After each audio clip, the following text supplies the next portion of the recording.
Welcome back, student, in this series of Stack technology.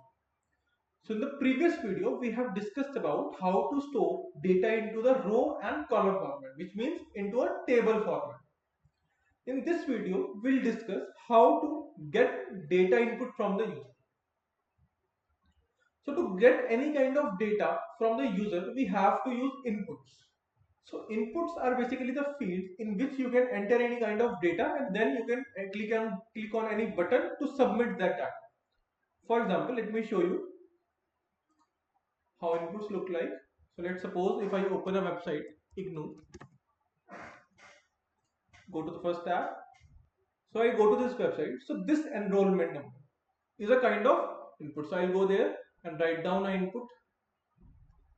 So I can enter anything into an input. So if I want to enter my name, I can easily enter my name. And if we want to enter something else, we can easily enter any digit over here.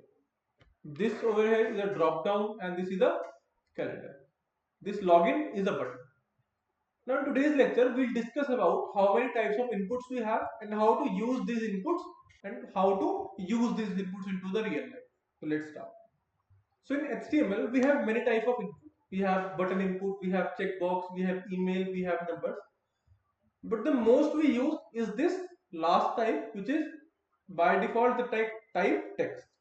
So type text is basically the default type of an input which can store any kind of string, which can store numbers, which can store your name, which can store your address, anything which you can enter like it in the text form. So let's discuss about this. So for using an input, we just have to write down this input tag.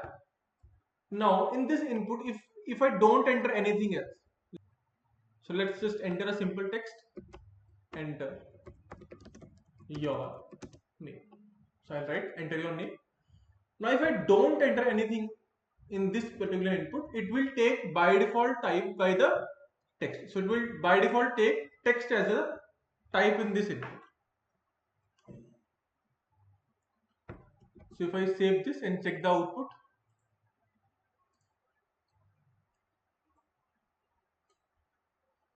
so this is the output of that particular code.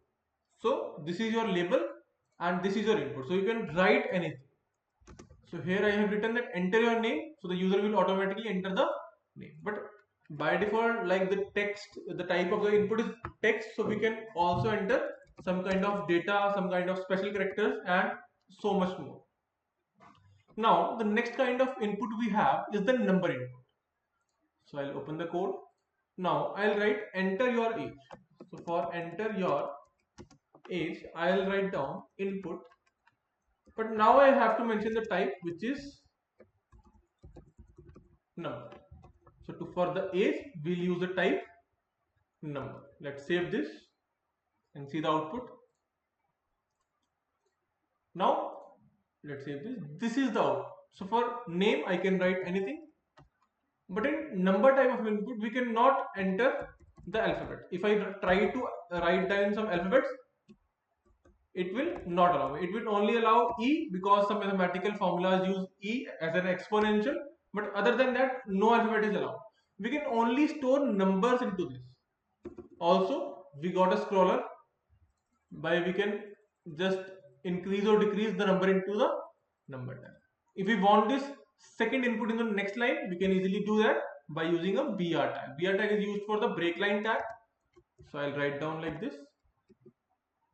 Now let's open that. Automatically it will come to the next part. As this is by default the string tag and it will only store numbers. That's how a number input will work. Next, let's try the check button input. So a checkbox input will work as, let's say,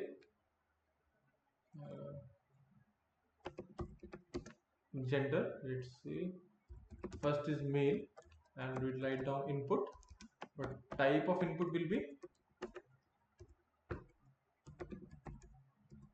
checkbox. Let's save this and see the output. So here I got a check button like this. So if I click on this, it will automatically got tick, and if I just double click on that, it will automatically got deselect. So this is the check input. Let me complete this into the next line. So I'll put a BR tag over here and a female version of that also.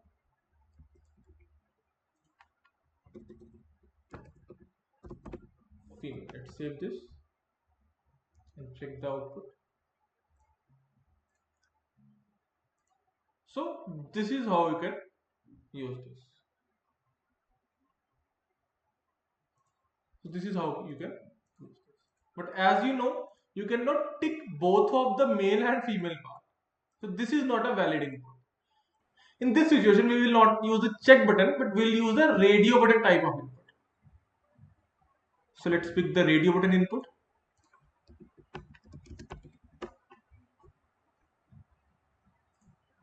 Let's copy this same line, paste it over here, and just change this check button to radio.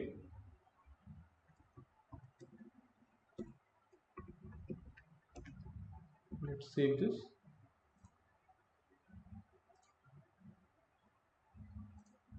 Let's save this.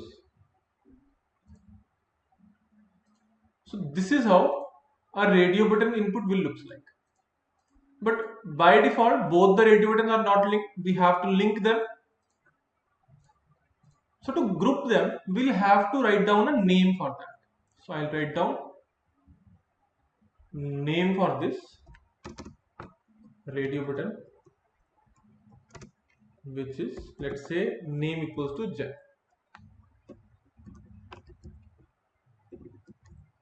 So for the second input also, I have to name the same. So I'll write down name equals to J. Now let's save this. Now only one out of two radio buttons will get selected. So if I click on male, male one is got selected. If I click on female, the male one is automatically got deselected. So this is due to I have put the same name into that particular two inputs. So now if you want to use an input as a button, you have to mention the type as submit. Let's see the output. For type submit, a input will act like a button. So let's refresh this and this. This is your input which is acting like a button over here. Other than this are radio buttons, this is check buttons, and this is number input, this is normal text input. So all these kind of inputs you can use to create multiple forms. After the submit button, let's check out a type of input which is used to input passwords. So if I write down type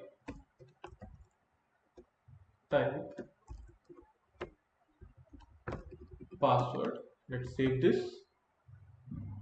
check the output. So this input will automatically hide the numbers or hide the password or text which we have written into that particular input. So this kind of input you can use to store password into your system. This is all about the input. So this is how you can use multiple type of inputs into the HTML. Into the next video, we'll discuss how to style these attributes, these tags externally and internally using the CSS, which is known as cascading style sheet. So using the CSS, we'll learn how to design your web page. Using the HTML, we have learned how to generate a web page or how to build a web page from scratch. But using CSS, we'll learn how to design these kind of web pages. This is all about HTML. From the next video, we'll start discussing about the CSS, which is cascading style sheet. Thank you so much, students, for watching this video.